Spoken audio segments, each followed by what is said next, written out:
আসসালামু আলাইকুম দর্শক, এই মুহূর্তে আমি আছি অমর ২১শে বইমেলা ২০২৫-এর মেলা প্রাঙ্গণে। প্রতিদিন আসলে আমরা নতুন কোনো লেখক, বইয়ের মানুষ কিংবা লেখালেখির মানুষের সঙ্গে কথা বলি। তারই ধারাবাহিকতায় আজকে আমরা যুক্ত হয়েছি আরও একজন চমৎকার লেখকের সাথে, যার একটি বই অনুপ্রেরণা। শব্দটাকে যে ভেঙে লেখা যায় সেটা আমি আসলে এই বইটা দেখে জেনেছি। উমর এফ নিউটন এই ভাইয়ের লেখা, যিনি আমার পাশেই বসে আছেন কিংবা আমি যার পাশে বসে আছি। আসসালামু আলাইকুম ভাই, কেমন আছেন? ওয়ালাইকুম আসসালাম, আলহামদুলিল্লাহ ভালো। আপনি কেমন আছেন? আলহামদুলিল্লাহ, আমিও ভালো আছি। এই যে অনুপ্রেরণা, চমৎকার একটা বই আমি হাতে নিয়ে বসে আছি এই মুহূর্তে। এই শব্দটাকে ভেঙে লিখতে আমি প্রথম দেখেছি। আমরা তো জানি যে অনুপ্রেরণা যেটা ইন্সপিরেশন বুঝি, আর প্রেরণা মানে আমরা বুঝি মোটিভেশন।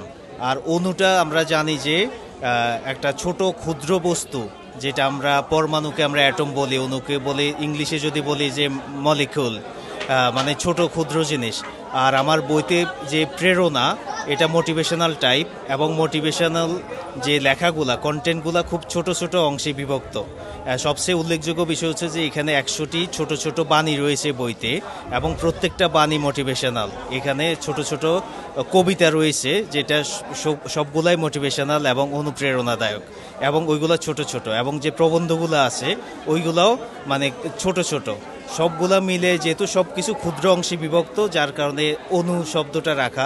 যেমন আমরা জানি যে অনুকাব্য, কি বলে অনুপ্রবন্ধ, সেই হিসেবে অনুপ্রেরণা। চমৎকার। আসলে আমি আপনার সাথে কথা বলার আগে বইটা একটু ঘেঁটে দেখছিলাম, এবং আমি মনে করি যে একটা সার্থক নামকরণ হয়েছে অনুপ্রেরণা। এর আগে আমি যতদূর জানি যে আপনার একটা কবিতার বই ছিল, কবিতার বই থেকে এই যে মোটিভেশনাল বই, ধর্মী বই, এই দিকে আসার গল্পটা কি আসলে? অ্যাকচুয়ালি আমি যখনই লিখি আমার লেখার মধ্যে একটা ইমপ্যাক্ট তৈরি করতে চাই। ইভেন আমার কবিতার যে বইটা, ওইটা তো আমি একটা মেসেজ দেওয়ার চেষ্টা করেছি। বিভিন্ন কবিতা রয়েছে, যেমন বইটির নাম ছিল এবার তোরা মানুষ হ। এবার তোরা মানুষ হ।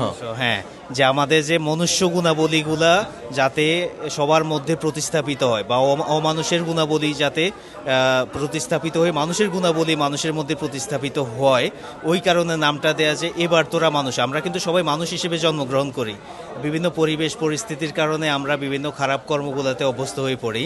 আমরা যাতে আবার ওই মানুষে ফিরে যাই, এই কারণেই নামটা। এবং ওই রিলেটেড অনেকগুলো কবিতা আছে যেটা মানুষকে অনুপ্রেরণাদায়ক বলেন, অথবা মানুষের মধ্যে একটা ইমপ্যাক্ট তৈরি করা বা মানুষের উপলব্ধি তৈরি করার জন্য। তারই ধারাবাহিকতা এই বইটা, যে একই থিম ডিফারেন্ট কিন্তু বিষয়বস্তু সেম, উদ্দেশ্য এক। চমৎকার। এই যে নামকরণ, আপনি বলছিলেন যে এবার তোরা মানুষ হ। আসলে আমরা মানুষ হয়ে জন্মালেও আমাদের আসলে মানুষ হয়ে ওঠার যে একটা যুদ্ধ, যে একটা জার্নি, এটা কিন্তু আমরা মৃত্যুর আগ পর্যন্ত চেষ্টা করে যাই। আমরা প্রত্যেকেই চাই নিজের কাজের মাধ্যমে এই পৃথিবীতে, এই সমাজে মানুষের মনে যেন ছাপ রেখে যেতে পারি। আমি আশাবাদী যে আপনি আপনার এবার তোরা মানুষ এবং এই যে অনুপ্রেরণা বই দুটি, এটির মাধ্যমে পাঠকের মনে যথেষ্ট আপনি প্রভাব ফেলতে পারবেন, এবং তাদের সেলফ বিল্ডিংয়ের যে ব্যাপারগুলো, আত্মশুদ্ধির যে ব্যাপারগুলো, সেগুলোর ক্ষেত্রে অনেক বেশি কাজে লাগবে। আচ্ছা, আপনার বইগুলো বইমেলায় কোথায় পাওয়া যাচ্ছে? আমার অনুপ্রেরণা এটা এবারেই প্রকাশিত হয়েছে। এটা জ্ঞানকোষ প্রকাশনাতে পাওয়া যাবে 24-24 স্টলে, এবং 24 কি এটা হচ্ছে 24 নাম্বার প্যাভিলিয়নে। আর আগের বইটি এবার তোরা মানুষও, ওইটা পাওয়া যাবে অনন্যাতে 27 নাম্বার প্যাভিলিয়নে, এবং অনলাইন সব প্ল্যাটফর্মে পাওয়া যাবে ডেফিনেটলি।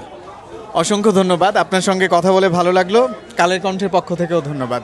দর্শক, আমরা কথা বলছিলাম উমর এফ নিউটন ভাইয়ের সাথে, যিনি চমৎকার একটি বই এইবারের বইমেলায় নিয়ে এসেছেন, যেটির নাম হচ্ছে অনুপ্রেরণা। বইটি পাওয়া যাবে 24 নম্বর প্যাভিলিয়ন জ্ঞানকোষের স্টলে।